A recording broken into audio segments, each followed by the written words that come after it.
भारत के खिलाफ एक हुए चीन पाकिस्तान, रच रहे साजिशें, पीओके पर दिखी चीनी हलचल, भारत ने भी की पूरी तैयारी। भारत और चीन के बीच विवाद लगातार बढ़ता ही जा रहा है, जिसके बाद हर दिन नई नई बातें भी निकलकर सामने आ रही हैं। अब तक लोग ही चीनी सामान और चीनी ऐप्स का बहिष्कार कर रहे थे, लेकिन अब केंद्र सरकार ने भी भारत में टिकटॉक समेत 59 चाइनीज ऐप को बैन कर दिया है, क्योंकि उन्हें खतरा है कि चाइना द्वारा भारतीयों का डाटा चोरी हो रहा है। वहीं इस सब में एक बात और सामने निकल कर आई है, वो ये कि भारत के खिलाफ चीन की मदद कर रहा है पाकिस्तान। पीओके में चीनी हलचल। सूत्रों के मुताबिक चीनी वायुसेना के अधिकारियों की एक टीम ने इन एयरबेस का जायजा लिया। पीपल्स लिबरेशन आर्मी के अधिकारियों का एक दल पाकिस्तान में था। ये दल वहां करीब 10 दिन रुका और टीम ने वहां पाक सेना की कई फॉरवर्ड पोस्ट और कुछ खास आतंकी शिविरों का दौरा किया। इतना ही नहीं, ये भी कहा जा रहा है कि पाकिस्तानी सेना ने अपनी तरफ जम्मू कश्मीर के बॉर्डर से लगते इलाकों में स्थित अस्पतालों में 50% बिस्तर पाकिस्तानी सेना के लिए आरक्षित रखने का निर्देश दिया है। पाकिस्तानी वायुसेना के 3 एयरबेस को भी अलर्ट पर रखा गया है, जिसके बाद अब भारतीय सेना भी पूरी तरह से मुस्तैद है। इसलिए पाकिस्तान कर रहा चीन की मदद।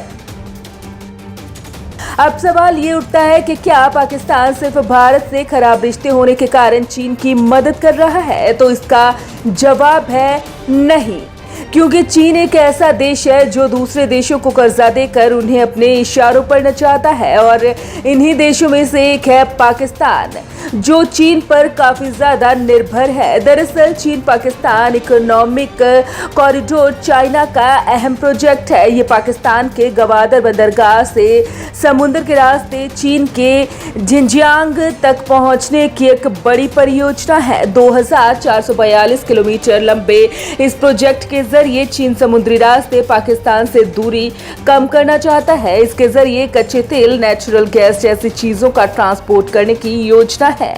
ये प्लान 1950 में शुरू हुआ, लेकिन पाकिस्तान की अस्थिर राजनीति की वजह से लागू नहीं हो पाया। इस योजना के तहत चीन पाकिस्तान को 42 अरब डॉलर यानी कि 3.45 लाख करोड़ रुपए देगा। इतनी बड़ी रकम मिलेगी तो जाहिर है कि आर्थिक संकट में फंसा पाकिस्तान चीन की भाषा ही बोलेगा। 7 साल पहले किया था आगाह। दरअसल 7 साल पहले यानी कि साल 2013 में राष्ट्रीय सुरक्षा सलाहकार अजीत डोभाल ने पाकिस्तान और चीन को लेकर भारत को आगाह कर दिया था। उन्होंने कहा था कि चीन पाकिस्तान के साथ मिलकर भारत के खिलाफ जासूसी कर रहा है और नॉर्थ ईस्ट के उग्रवादी संगठनों को हथियारों की सप्लाई में लगा हुआ है। यही नहीं, Chinese intelligence from a party outfit to cyber warriors नाम से लिखे लेख में पूर्व आईबी चीफ और राष्ट्रीय सुरक्षा सलाहकार अजीत डोभाल ने बताया कि कैसे चीन के भारत समेत दुनिया भर के देशों में जासूस फैले हुए हैं, जो सुनियोजित तरीके से चीन के लिए जासूसी कर रही हैं। साथ ही उन्होंने ये भी बताया था कि भारत के खिलाफ चीन पाकिस्तान की खुफिया एजेंसी ISI की भी मदद ले रहा है। चीन और पाकिस्तान ने मिलकर ढाका में भारत के खिलाफ एक ऑपरेशनल हब बनाया है, जिसका मकसद नॉर्थ ईस्ट के उग्रवादी गुटों से संपर्क साधना था। भारत की तैयारी।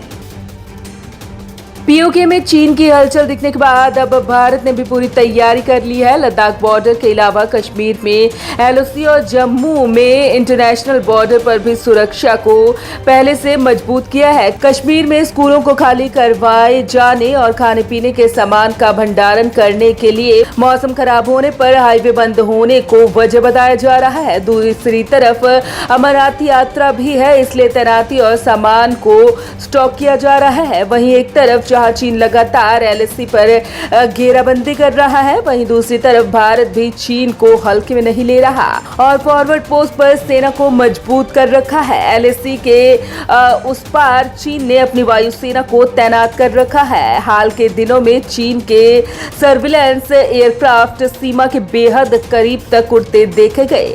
पीपल्स लिबरेशन आर्मी की वायुसेना पर नजर रखने और किसी भी हरकत का निर्णायक जवाब देने के लिए भारतीय वायुसेना ने भी अब मिसाइल डिफेंस सिस्टम तैनात कर दिया है। अब पूरे सेक्टर में एडवांस्ड क्विक रिएक्शन वाली सतह से हवा में मार करने वाली मिसाइल डिफेंस सिस्टम मौजूद है, जो PLAF के किसी भी फाइटर जेट को कुछ ही सेकंड में तबाह कर सकता है। Bureau report, Punjab Kesari group.